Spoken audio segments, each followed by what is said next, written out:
నేను గమనించాను. కనుక పాస్టర్ గారిని నన్ను వెంబడించండి. మిగతా వారు మైకులతో ఒకరు మైక్ తీసుకుని ఎవరైనా ఒకరు పాడొచ్చిన వారు మనందరం కలిసి ఏక మనస్సుతో ఏక ఆత్మతో మనం పాట పాడినప్పుడు గాడ్ విల్ గ్లోరిఫై. ఓ ప్రార్థన సుప్రార్థన. చివరి శరణం అందరూ లేచి నిలబడాలని కూడా నేను మనవి చేస్తున్నాను. ఓ ప్రార్థన సుప్రార్థన నీ ప్రాభవం నా ప్రాభవం ఓ ప్రాభవం నే ప్రాణుతో శీఘ్రం నా ప్రాణమ సుప్రార్థన నీ ప్రేరణం నీ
దేవుని నుండి ప్రభువైన యేసుక్రీస్తు నుండి కృపయు సమాధానము మీకు కలుగును గాక.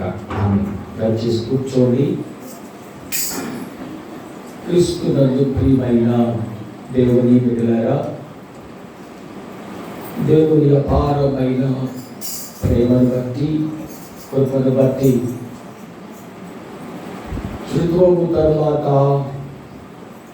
6వ ఆదివారంలో దేవుడు మనం ప్రవేశింపచేసినందుకు నేను మొదటిగా దేవుని స్తుతిస్తున్నాను. రెండవదిగా కూడి వచ్చిన మీ అందరికీ కూడా నా హృదయపూర్వకమైన వందనాలు తెలియజేస్తున్నాను. ప్రియమైన దేవుని బిడ్డలారా, ఈరోజు దేవుడు మనతో 3 విషయాలు జ్ఞాపకం చేస్తూ ఉన్నాడు.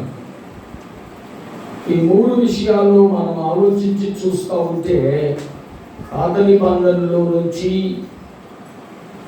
నిర్గమాకాండము 20వ అధ్యాయము 1 నుంచి 17 వచనాలు మరి మోషే భక్తుని ద్వారా దేవుడు మనకిచ్చిన నిబంధన యొక్క ప్రత్యక్షత.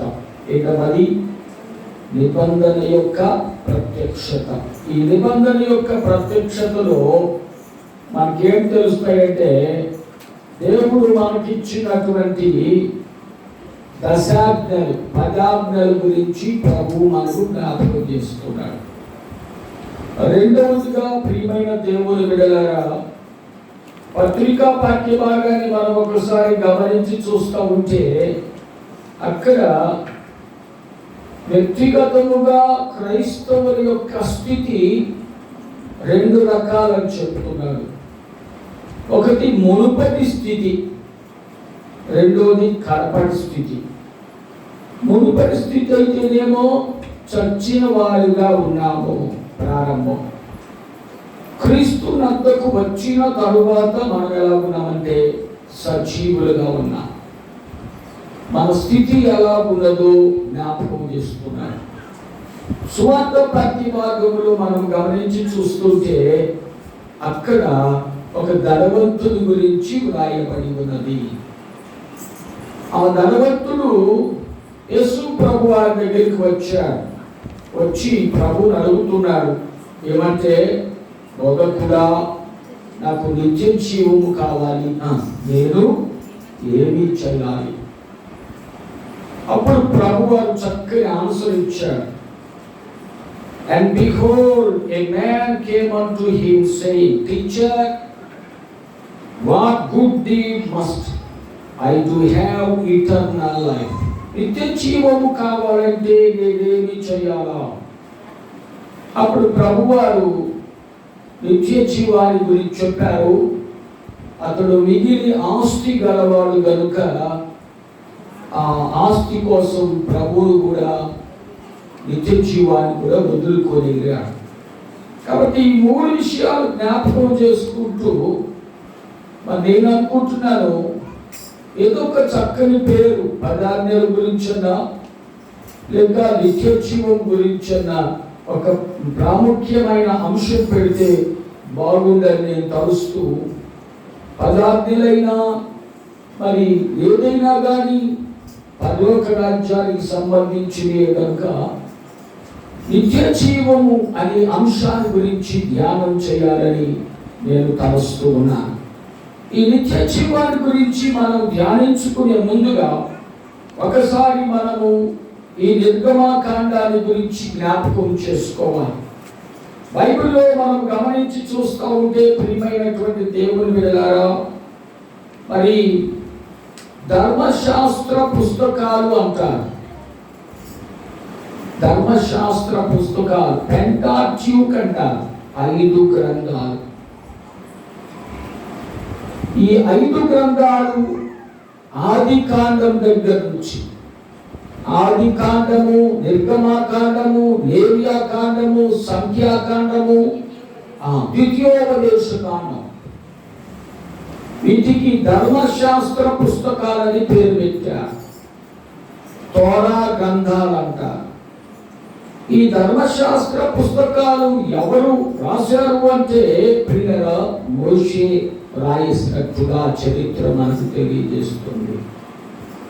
మోషే ద్వారా రాయబడినట్లుగా చూస్తున్నాం. అయితే ఈరోజు మరి ఆది కాండం గురించి మనం ధ్యానం చేయట్లేదు, కానీ ఈ ఆది కాండము ముగింపు నుంచి, ఆది కాండం ముగించుకున్న తర్వాత నిర్గమాకాండం 2వ గ్రంథములోకి మనం వచ్చాం.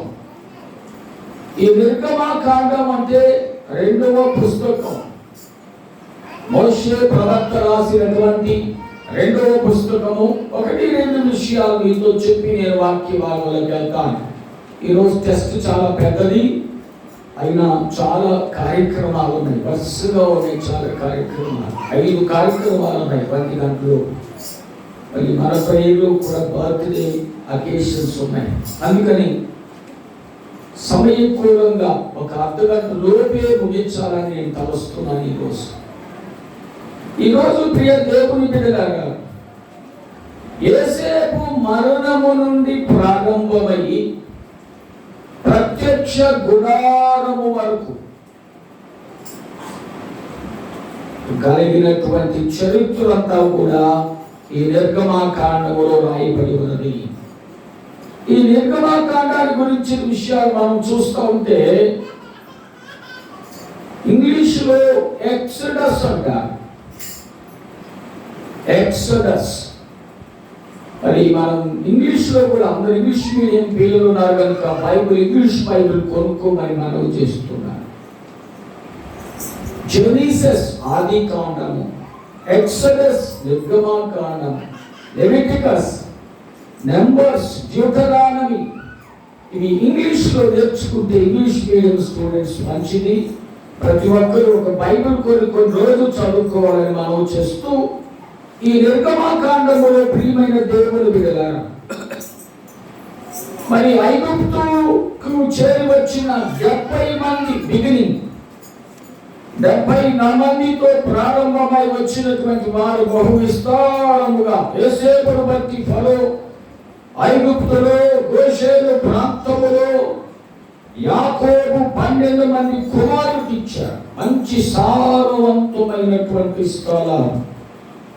కాబట్టి ఈ యొక్క నిర్గమాకాండములో ప్రియ దేవుని దగ్గర ఇంకా ప్రాముఖ్యమైన విషయం ఏంటంటే మనం తెలుసుకోవాల్సింది దాస్య విమోచన. 430 సంవత్సరములు ఐగుప్తు బానిసత్వములో ఉన్న ఇశ్రాయేలు ప్రజలు దేవుడు వారిని విడిపించిన అనుభవాన్ని జ్ఞాపకం చేస్తున్నాడు ప్రియ దేవుని దగ్గర.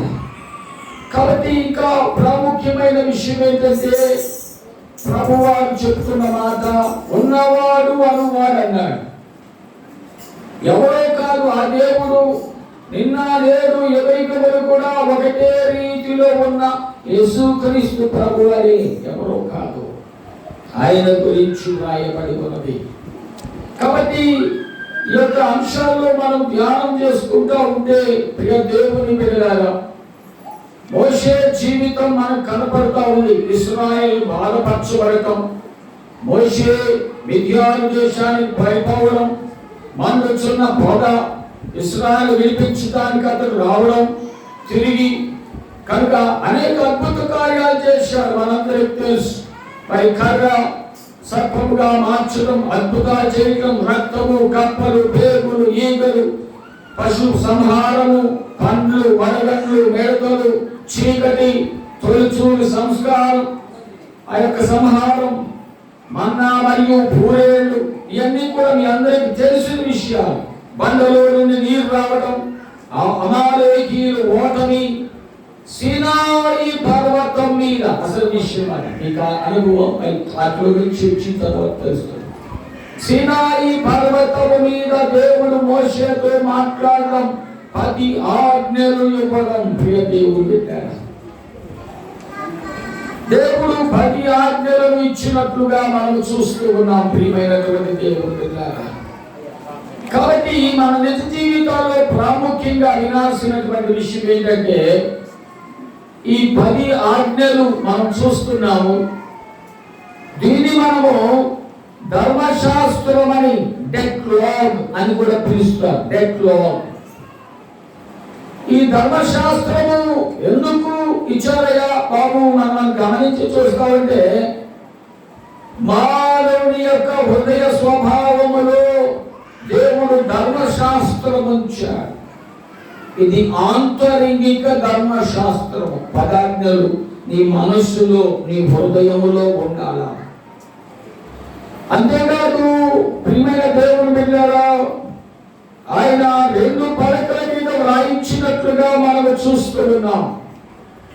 ఎందుకు ధర్మశాస్త్రం ఇవ్వబడింది? ధర్మశాస్త్రం వల్ల ప్రయోజనం ఏమిటి, నష్టం ఏమిటి అనేది మనం చూస్తూ ఉంటే, దుష్టులను అరికట్ట పట్టడానికి. రెండోది పాపిష్టితనమంతా కూడా తెలియజేయబడటానికి. అలాంటి భయంకరమైన పరిస్థితుల్లో తిరిగి ప్రజలు దేవుని యొద్దకు రావటానికి. ఇంకొక మాట కూడా జ్ఞాపకం చేస్తున్నాడు ఆ అనుభవాల్లో.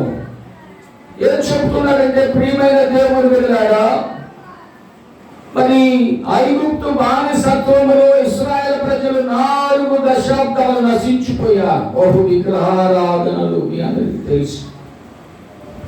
కాబట్టి అందుకని వారికి ఖచ్చితంగా చెప్తున్నాడు దేవుడు, 10 మంది దేవుళ్ళని ఆరాధించని చెప్తున్నాడు అక్కడ. మీరు ఆరాధించొద్దు చెప్తూ, ప్రభువైన నీ దేవునికి మొక్కి ఆయన మాత్రమే సేవించాలి. మొట్టమొదటి ఆయన మనం చూస్తున్నాం, నీ దేవుడైన యెహోవాను నేనే. ప్రభు చెప్పిన మాట.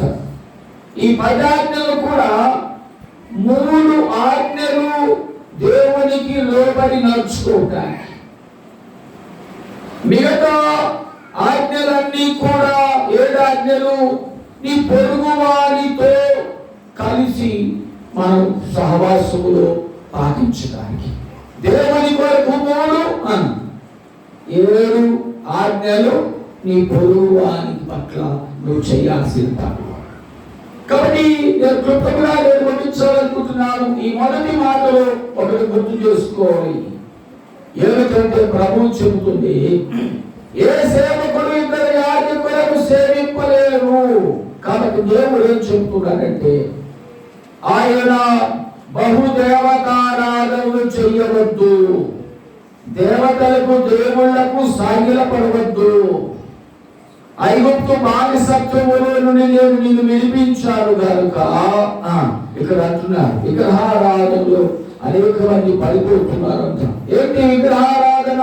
చాలా మంది అనుకుంటారు రాళ్ళను పూజ చేయటం విగ్రహారాధన అనుకుంటారు. కాదండి, కాదు. చాలా మంది ఇక్కడ జ్ఞాపకం చేస్తున్నారు, ధనమనే విగ్రహారాధనలో పడిపోతున్నారు, పదవి అనే విగ్రహారాధనలో పడిపోతున్నారు, అధికారము అనే విగ్రహారాధనలో పడిపోతున్నారు.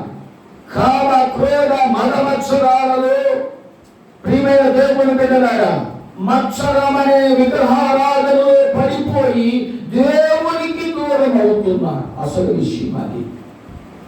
కాబట్టి నేను నిజమైన దేవుని నేనే, యేసు ప్రభు అని చెప్తున్నాడు. రక్షకులను నేనే, మీ కొరకు ప్రాణం పెట్టిన వారిని నేనే. నా యందు విశ్వాసం ఉంచండి. విగ్రహములను నాకన్నా ఎక్కువగా దేన్ని ఆరాధించవద్దు, ప్రేమించవద్దు. కనుక మొదటి మాట ముగించేస్తా ఉన్నా, 10 ఆజ్ఞల్లో నీ దేవుడైన యెహోవాను నేనే, యేసయ్యను నేనే. కనుక మన హృదయాలలో యేసయ్యనే మాట ఎప్పుడు ఉచ్చరింపబడాలా. ఇంకొక మాటకు చోటు లేదు. రెండో మాట అంటున్నాడు ఇక్కడ, దేవుడైన యెహోవా నామమును వ్యర్థముగా ఆచరింపకూడదు, ఎందుకంటే అది పరిశుద్ధమైనది. దేవుని మాట పరిశుద్ధమైనది కనుక నీ మాటలు చాలా జాగ్రత్తగా ఉండాలి. భార్యతో మాట్లాడేటప్పుడు, బిడ్డలతో మాట్లాడేటప్పుడు, సంఘ కాపరితో మాట్లాడేటప్పుడు మనకు నోరుందని ఇష్టం వచ్చినట్టు వాక్కూడదు. నీ ప్రతి మాటను మోర్చి దేవుడు తీర్పు తీరుస్తాడు. తీర్పు తీరుస్తాడు దేవుని యొక్క మాట. తీర్పు తీర్చువాడే. నాకు కూడా మొదట్లో తెలియదు, నాకు కొంచెం షుగర్ వచ్చిన తర్వాత కొద్దిగా లోపల స్టామినాతో ఈ ప్లేట్లెట్స్ పోయి కొంచెం ఎవరైనా ఒక మాట ఏంటని కొద్దిగా కోపం వస్తూ ఉండే. ఒక రాత్రి ప్రభు దగ్గర ప్రార్థన చేశాను. ప్రభు, ఏదో ఒక వ్యక్తి వచ్చి ఇష్టం వచ్చినట్టు తిట్టాడు. ప్రభు అన్నాడు, నా కుమారుడా, నిన్నుగా తిట్టి నిన్ను నువ్వు నా పని చేస్తున్నావు, వాడి నోటికి తాళం వేసే వాడి లేదు, ఎందుకు చింతపడతావు? యు డోంట్ వరీ, నీలో ఉన్నవాడి నేను, నా నామము పరిశుద్ధమైనది. నువ్వు దిగులు పడబాక, చింత పడబాక. వాడు ఎన్ని తిరుగుతాను తిట్టించుకో, ఏం బాధలేదు. వాడు తిరుగుతుంది నన్ను. అప్పుడు నాకు కొంత ఆదరణ కలిగి, ఓహో దేవుడు మనల్ని ఆదరించాను, తీర్పు తీరుస్తాను, కంగారు పడబాక, టైం ఉంది నాకు. వెంటనే నేను జడ్జిమెంట్ ఇవ్వను. కాబట్టి మన నోటి మాట, మన ఆలోచనలు, మన తలంపులు దేవుడి విషయంలో చాలా జాగ్రత్తగా ఉండాలనేది ఇక్కడ కొంతమంది ఒట్టు పెట్టుకుంటారట. దేవుడి తోడు, ఆకాశం తోడు, అమ్మ తోడు, నాన్న తోడు, ఏ తోడు లేదు, మనకొక్కరే తోడు, యేసయ్య తోడు. నీ మాట అవునంటే అవును, కాదంటే కాదు. ప్రియ దేవుని బిడ్డలారా, కాబట్టి ఈ సమయంలో మాట, క్రియ, తలంపు, సంభాషణ అంతా దేవుని బిడ్డల గురించి చెప్తున్నా, లోకస్తుల గురించి నేను చెప్పలా. మనము దేవుని బిడ్డలుగా ఉన్నాం కనుక మన నోటి దేవుని స్వాధీనంలో ఉండదు కనుక మనము జాగ్రత్తగా మాట్లాడాలి, ఉచ్చరించాలనేది ప్రభు చెబుతున్నారు. మూడో ఆజ్ఞలో విశ్రాంతి దినమును పరిశుద్ధముగా ఆచరించుట, జ్ఞాపకము చేసుకోవడము. మీరు ఒకసారి బైబిల్ గ్రంథం ఆదికాండం చదివితే 1వ అధ్యాయం చివరి వచనాల్లో చూడండి. అక్కడ విశ్రాంతి దినములో చదువున ఒక మాట, విశ్రాంతి దినమును పరిశుద్ధముగా ఆచరించుట, జ్ఞాపకముచ్చుకోవడము. ఆదికాండం 1వ అధ్యాయం చివరి వచనాలు రండి.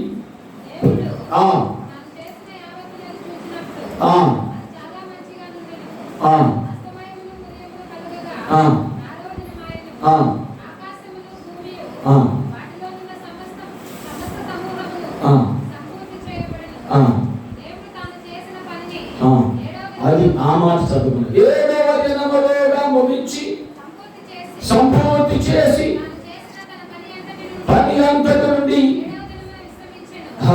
7వ దినము విశ్రమించారు. చాలా చక్కగా. కాబట్టి దేవుడు 7వ దినమును ఆశీర్వదించి, పాస్టర్ గారు మరి మిగతా రోజుల్లో ఆశీర్వాదం లేదా?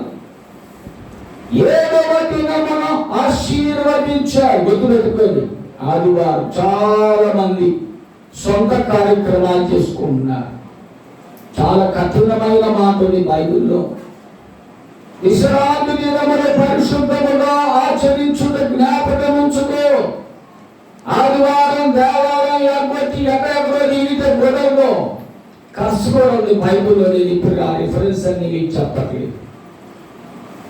నీవైనను, నీ భార్య అయినను, నీ కుమారుడైనను, నీ కుమార్తె అయినను, నీ దాసుడైనను, నీ పనివారైనను ఆ రోజు ఏం చేయాలి తెలుసా? దేవాలయంలో ఉండాలా. ఎందుకంటే నీకన్నా ముందు దేవుడు ఇక్కడికి వచ్చాడు. నీ ఆలయంలోకి దేవుడు వచ్చాడు. నిన్ను, నీ కుటుంబాన్ని, నీ బిడ్డలను ఆశీర్వదించడానికి సిద్ధంగా ఉన్నాడు. మర్చిపోబాకండి. కనుక ప్రియమైన దేవుడు బిడ్డలారా, ఆ దేవుడు పంపిస్తే నేను వచ్చాను, ఆ దేవుడు నడిపించమంటే నేను నడిపిస్తున్నాను, నేను పాత్రుడు.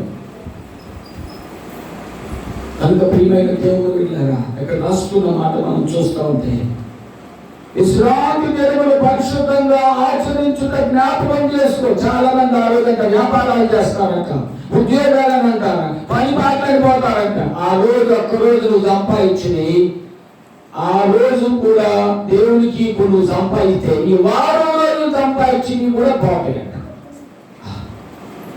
ఒక్కరోజు నువ్వు దేవునికి ఇవ్వలేకపోతే, ఒక 2 గంటలు నువ్వు దేవుని సన్నిధిలో కూర్చోకపోతే నీకు దేవుడు ఆరోగ్యం ఎలా ఇస్తాడు, బలం ఎలా ఇస్తాడు? నీకు గాలిని ఇస్తున్నాడు, ఎండని ఇస్తున్నాడు, వర్షాన్ని ఇస్తున్నాడు, అన్ని ఇస్తున్నాడు.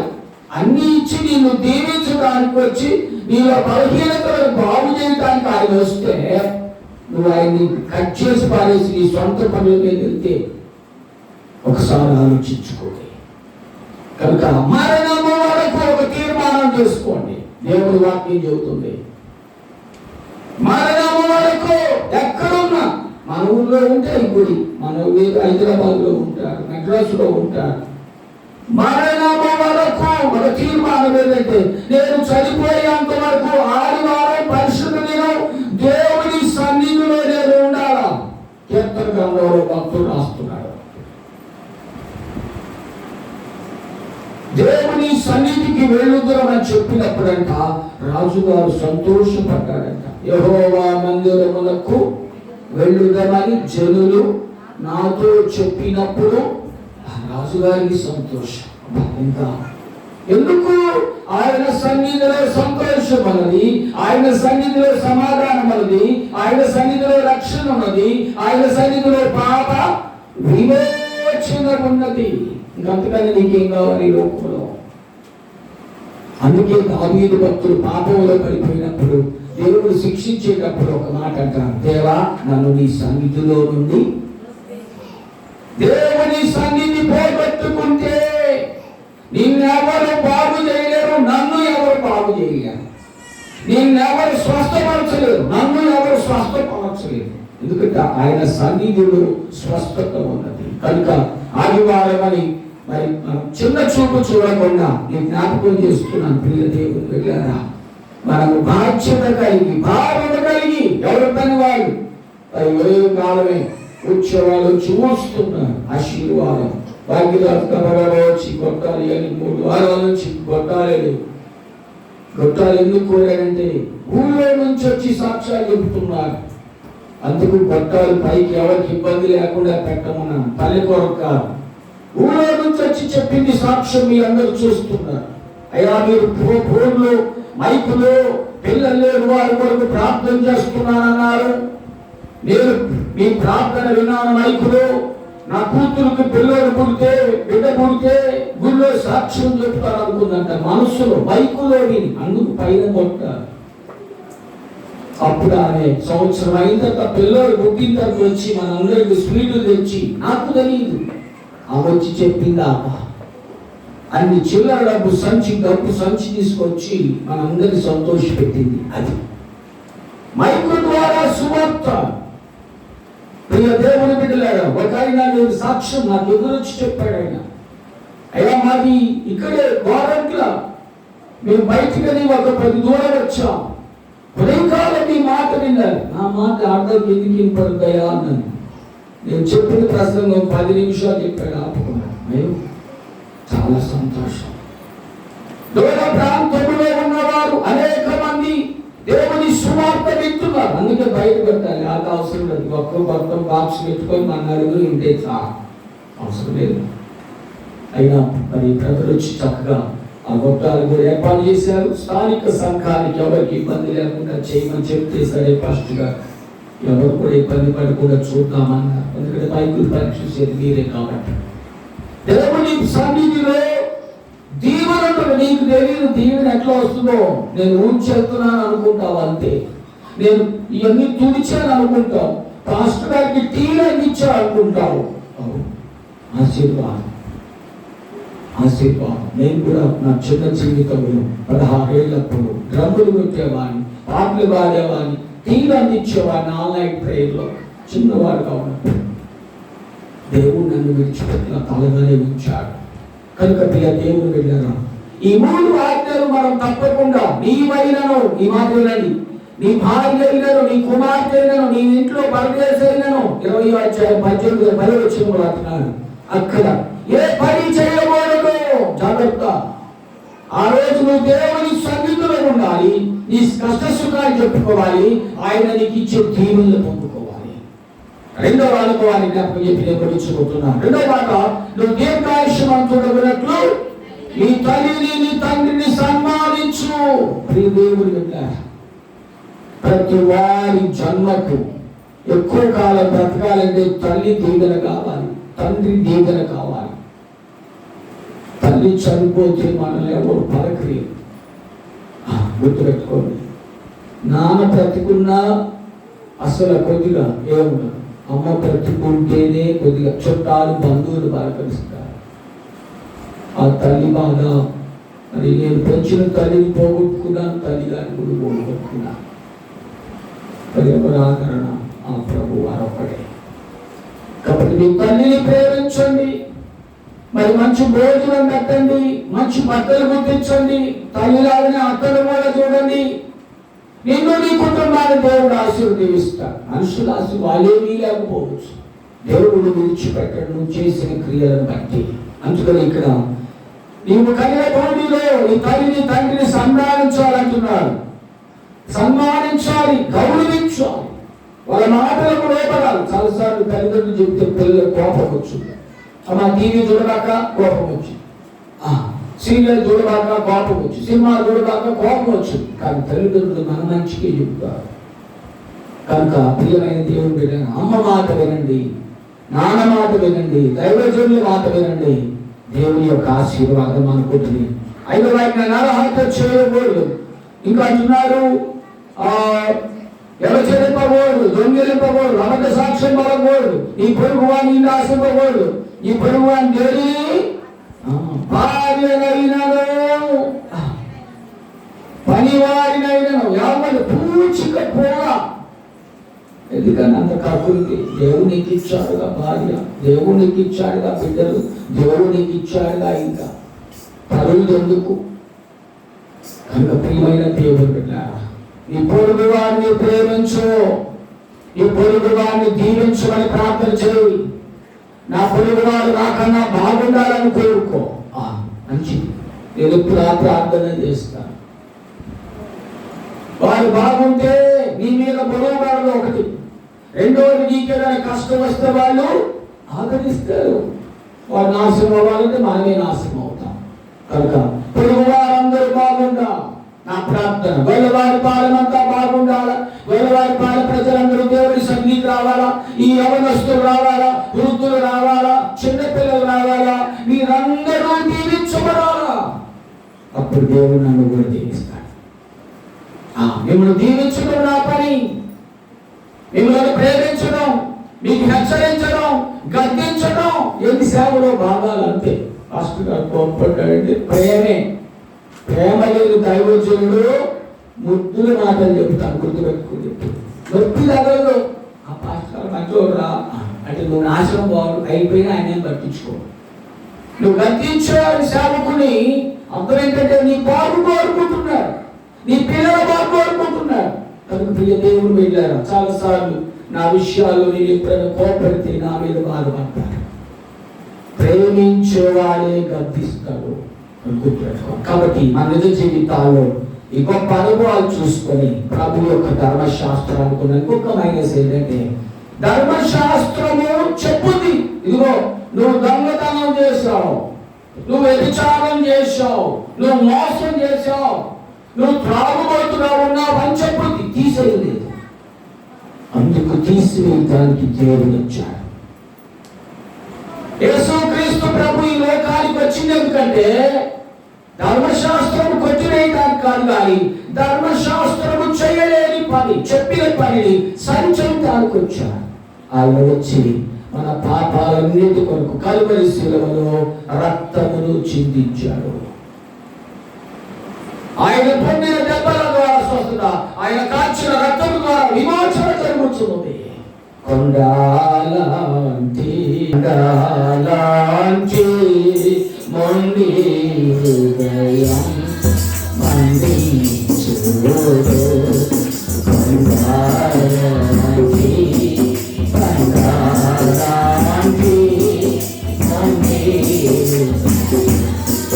మండించుడు, పండియోనా పాపులైనా మండియోనా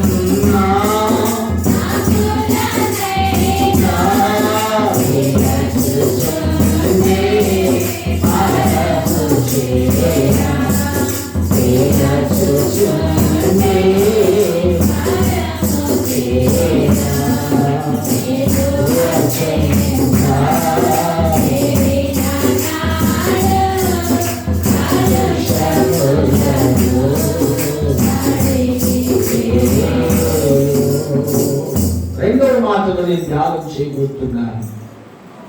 రెండవ మాట ఎఫెసీయులకు రాసిన పత్రిక చూడండి, బైబిల్ తెరిచి చూస్తూ ఉండండి, మీకు కొంత అనుభవం వస్తుంటుంది ఎక్కడ ఏ గ్రంథం ఉన్నదా అని.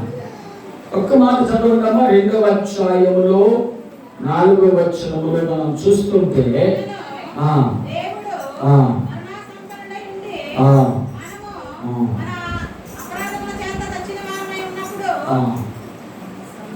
ఆయన మన ఎడల ప్రేమ చూపారు. మీరు ఒక్కసారి ఇంటికి వెళ్ళిన తర్వాత ఆ చాప్టర్ అంతా చూడాలి. ఈరోజు మన సందేశము ప్రస్తుత స్థితి గురించే రాశాడు, కానీ దాని ముందు